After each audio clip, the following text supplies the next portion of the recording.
YCP అధికారంలోకి వచ్చిన కాడి నుంచి ఇసుకకి ఒక పాలసీ లేకుండా అడ్డగోలుగా జగన్మోహన్ రెడ్డి కనుసన్నల్లో దోపిడీ జరుగుతూ ఉంది.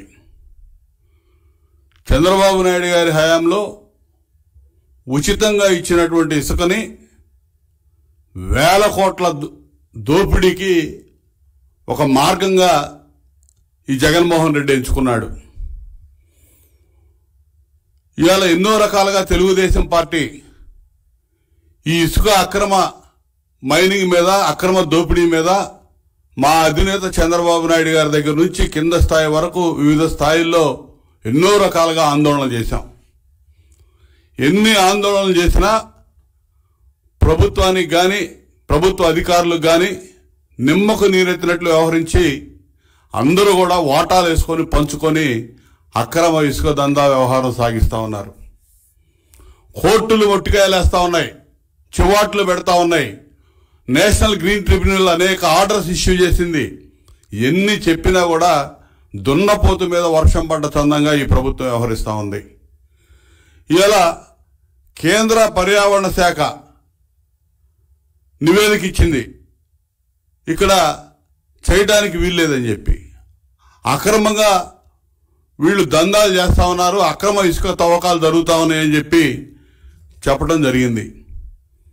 అయినా కూడా ప్రభుత్వానికి సంబంధించి మొన్న 31వ తారీఖు 1వ నెల 31వ తేదీన అసలు మైనింగే జరగట్లేదని చెప్పి ప్రభుత్వ న్యాయవాది జీపీ గ్రీన్ ట్రిబ్యునల్లో వాదిస్తారు.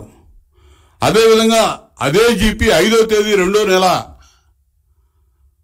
ప్రతిమా కంపెనీ ప్రభుత్వం వాళ్ళకి ఆర్డర్స్ ఇష్యూ చేసింది, టెండర్లో వాళ్ళు చేస్తున్నారని చెప్తారు.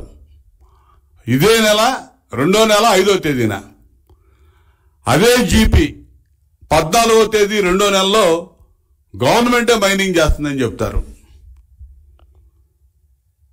అసలు 3 సార్లు ప్రభుత్వానికి సంబంధించినటువంటి ప్రభుత్వ న్యాయవాది ఒకే కోర్టులో 3 రకాలుగా స్టేట్మెంట్లు ఇచ్చారు, ఆర్గ్యుమెంట్ చేశారు. అదేవిధంగా ఈ రాష్ట్రంలో ఉన్నటువంటి కలెక్టర్లు 21 మంది కలెక్టర్లు అసలు మైనింగే జరగట్లేదని చెప్పి రిపోర్టులు సబ్మిట్ చేశారు. అసలు ఏం చేస్తా ఉన్నారు? అసలు మైనింగ్ జరుగుతుందా, జరగట్లేదా? జరుగుతుందనేటట్టు అనడానికి కళ్ళకి కట్టిన ఆధారాలన్నీ కనపడతా ఉన్నాయి. రోజు లక్షలాది టన్నుల అక్రమంగా ఇసుక పక్కదారి పడతా ఉంది. వేల కోట్ల రూపాయలు తాడేపల్లి ప్యాలెస్కి సాయంత్రానికి చేరుతా ఉంది.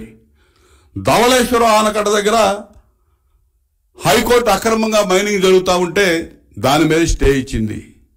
నిన్నటికి నిన్న ఇంకా ఆర్డర్స్ బయటికి రాలేదు.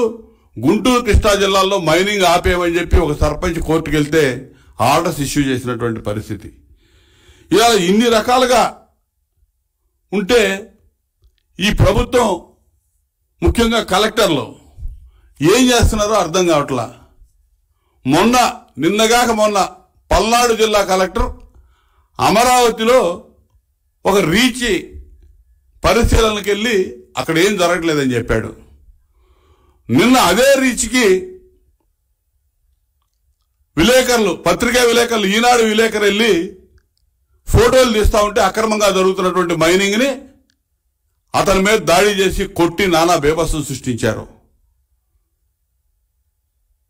అక్కడ కలెక్టర్ వెళ్ళేమో మైనింగ్ జరగట్లేదని ఒకరోజు చెప్పొస్తాడు, 2వ రోజు మైనింగ్ జరుగుతూ ఉంటే అది బాహ్య ప్రపంచాన్ని చూపించడానికి విలేకరు ప్రయత్నం చేస్తే విలేకరు మీద రౌడీజం చేసి కొట్టి హాస్పిటల్ పాలు చేస్తారు వీళ్ళు.